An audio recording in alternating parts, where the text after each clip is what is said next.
আরে সত্যি করে বল না, তুমি লাল পানি দিয়ে নাও। এই দেখো খালি সাটা বলছে আমায়।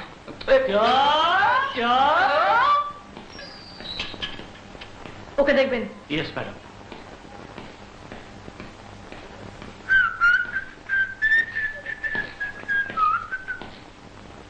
এই যে ইন্সপেক্টর ম্যাডাম কোথায়? ওইদিকে।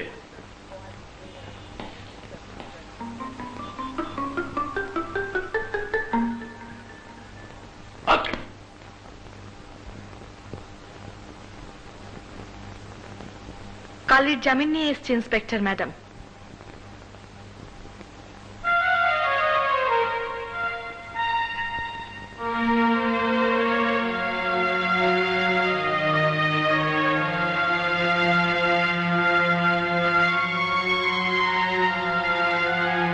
লালি, লালি কোথায় ছিলি এতদিন? কত খুঁজেছি আমরা তোকে। আমি লালি নই, লাল পান বিবি। কালি জামিন নিতে এসেছে। কালির মতো থার্ড গ্রেড বাজে লোকের জন্য জামিনের কথা বলছিস? কিন্তু তোর সঙ্গে এতদিন পরে দেখা হলো, তুই একবার জানতে চাইলি না যে মিলি তুই কেমন আছিস? মা কেমন আছে? মা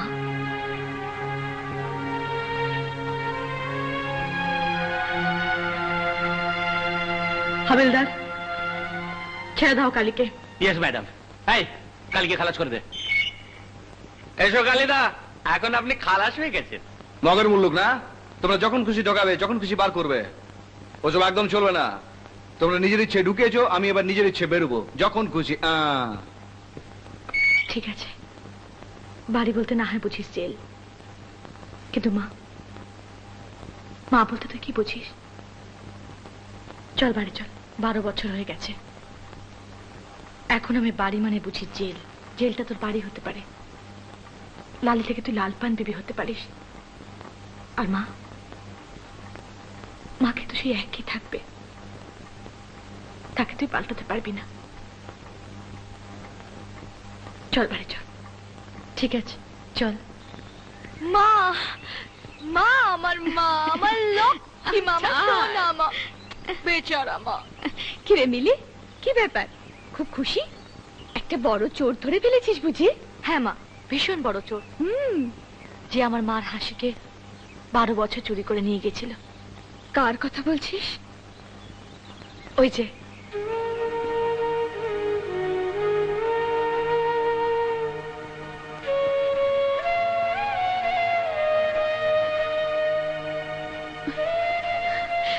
লালি,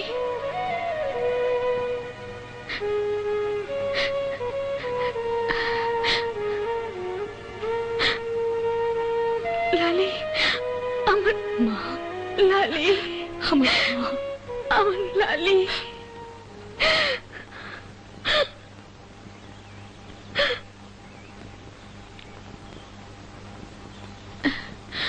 মিলি, একে বলে দে 12 বছর যেখানে ছিল সেখানেই যেন ফিরে যায়।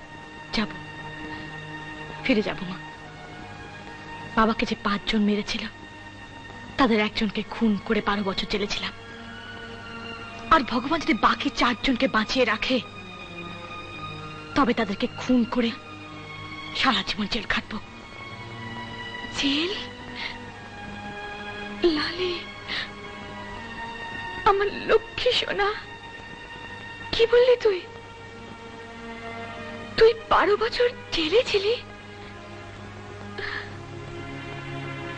যে বয়সে বাচ্চারা খেলাধুলা করে দিন কাটায়, তুই তুই সে বয়সে জেলে দিন কাটালি?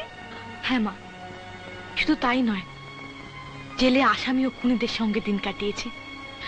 লালি? লালি নয় মা, ওকে লাল পান বিবি বলে ডাকো। লাল পান বিবি? হ্যাঁ, ওকে জিজ্ঞেস করো। থানায় এসেছিল লাল পান বিবি হিসেবে, একটা গুন্ডার জামিন নিতে। আচ্ছা মা, তুমি বলো, ওই ছোট লোকদের জন্য এসব করার কি দরকার?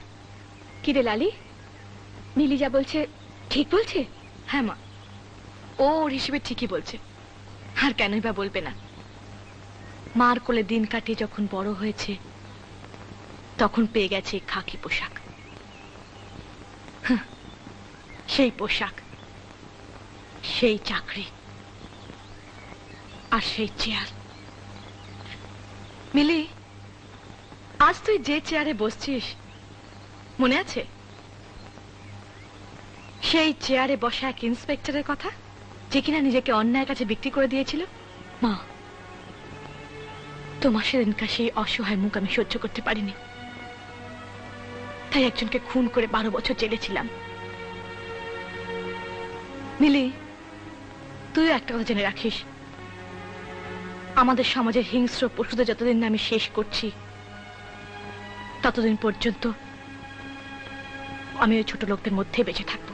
লালি, নিজেকে এক পুলিশ ইন্সপেক্টরের বোন বলে না জেনে যা করেছিস করেছিস, কিন্তু আজ থেকে তোকে আইনকে সম্মান করা শিখতে হবে। আইন? কিসের আইন? তুই যে আইনের কথা বলছিস সেই আইনকে তুই সম্মান দিতে শিখেছিস? নিশ্চয়ই।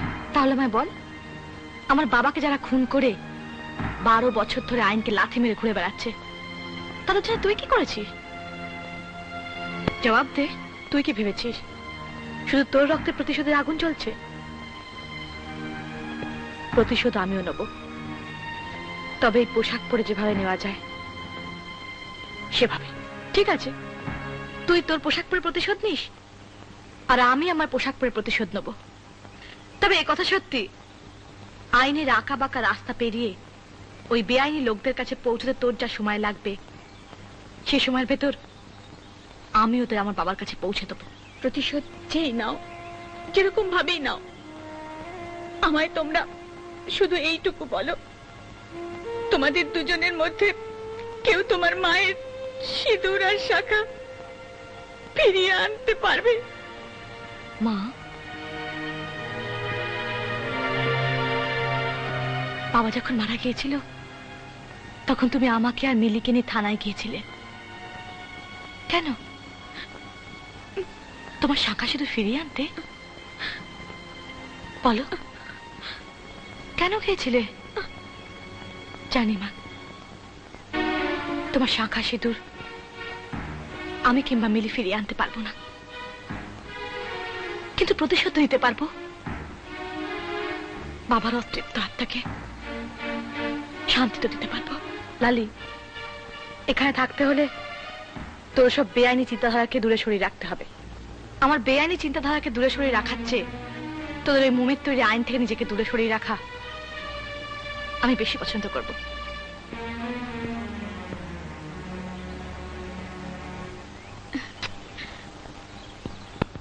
লালি,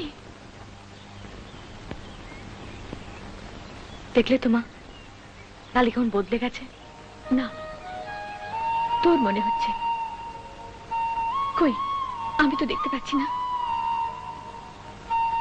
আমি তো দেখতে পাচ্ছি আমার সেই লালি, সেই আমার লক্ষ্মী সোনা, যে এখন বেআইনি আইনের কাছে তার জীবনের সমস্ত সুখ, সমস্ত শান্তিকে বিসর্জন দিয়ে ফেলেছে।